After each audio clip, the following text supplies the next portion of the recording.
Today I'm talking about why Rise of the Ronin is so special to me.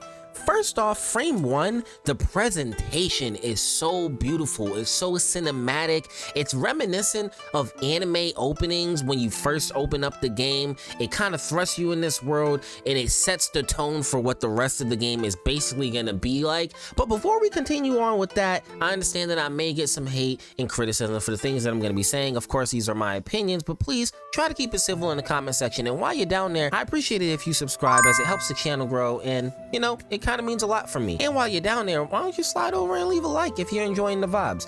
Back to Rise of the Ronin. The presentation, the upkeep, the polish of this game is something that I have to highlight because it should be highlighted. First off, it's a PlayStation exclusive, so it's gonna have that Sony kind of backing behind it, and that's probably why it's so polished frame one, like right out the gate. Honestly, it's like Neo brought to a much larger scale because this is made by the same developers. Team Ninja has made the Neo games and they've worked on other games, but I bring up Neo because it's really reminiscent of the Neo games, but it's a little bit more ambitious. You're in an open world action RPG and it has all those things that you could expect from those types of games, but in general, it has a lot of elements that are taken from the Neo games and maybe other games that kind of it just feels really nice, honestly. I don't know how else I should word it, but you know, you probably have a better way to say it because I suck at wording things, I already know, but hey, people say that I'm good at talking, so fuck it, I'm gonna say what I want to say. I'm just gonna give my opinions on the game. Now, the combat is something I really want to highlight next because I think that the combat options are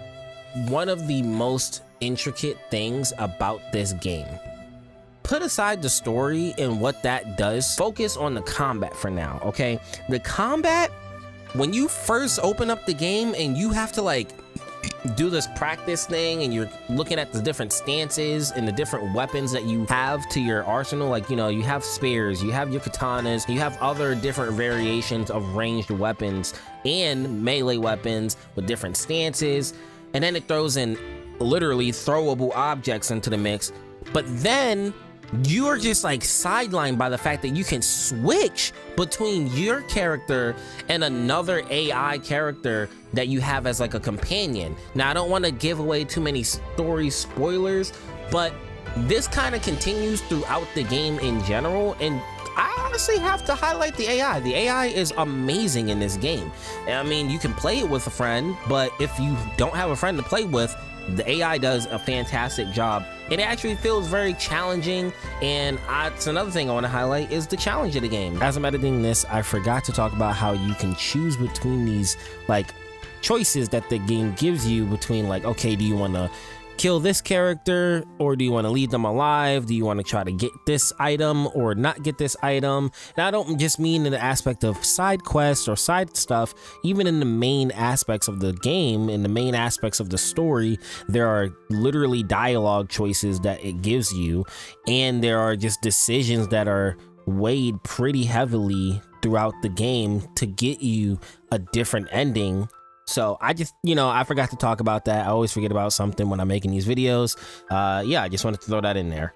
I could say that it's sort of like a Souls-like because, again, it does follow suit after Neo, but it's kind of done in its own way. It shies a little bit away from that, but still keeps that challenge and integrity of those video games and that style of video game in general, which kind of brings me to our next point. The bosses are freaking fantastic in the game. I think they're pretty unique for what they are. It doesn't really feel like any boss is the same, but it does feel like you have to attack and maybe approach the bosses in a similar way due to the fact that the game has such a strong and forgiving parry system. The parry system is something that should really be highlighted in this game, and if nobody's talking about the parry system in this game, then I don't know. They're not talking about Rise of the Ronin. They're not playing the same game. Rise of the Ronin is literally made and broken down by this damn parry system. Because of how forgiving it is, it allows room for error, and it actually allows you to learn how to parry in it. But once you start getting it like tighter and tighter, it feels so good to pull it off. I don't know. It's just the feeling of the combat is so polished. The game is just so polished. It's really just a better version of Neo.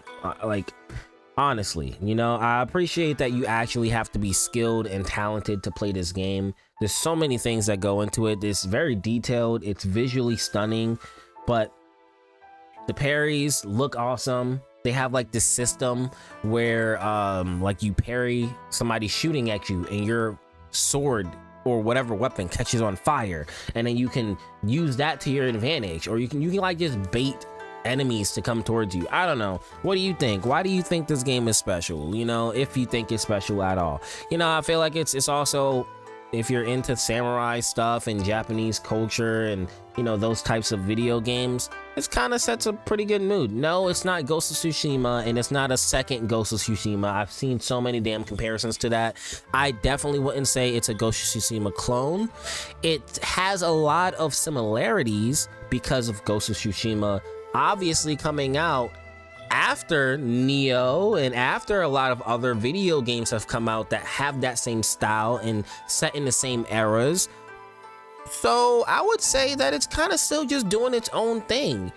They're set in similar environments. They have similar gameplay styles because it has similar weapons and similar enemy types. So if you want to say, okay, it's Ghost of Tsushima 2 or it's a GOT clone, sure. But you're really just cutting yourself in the foot. You see what I did there? No? Okay. Well, I really appreciate what Team Ninja has done with this game. I'm going to be jumping back into this game and putting in some hours just because it's fun. It's nice to just sit back and just enjoy a game and it not feel so heavy all the time. It's 15 hours, like main story stuff. Of course, if you do side stuff, it could be a little bit longer than that, but hey, if you haven't checked out the game, you should check it out. I'm just rambling at this point. Thank you if you made it this far, and I appreciate you. Let me know why you think Rise of the Ronin is special, and why you picked it up.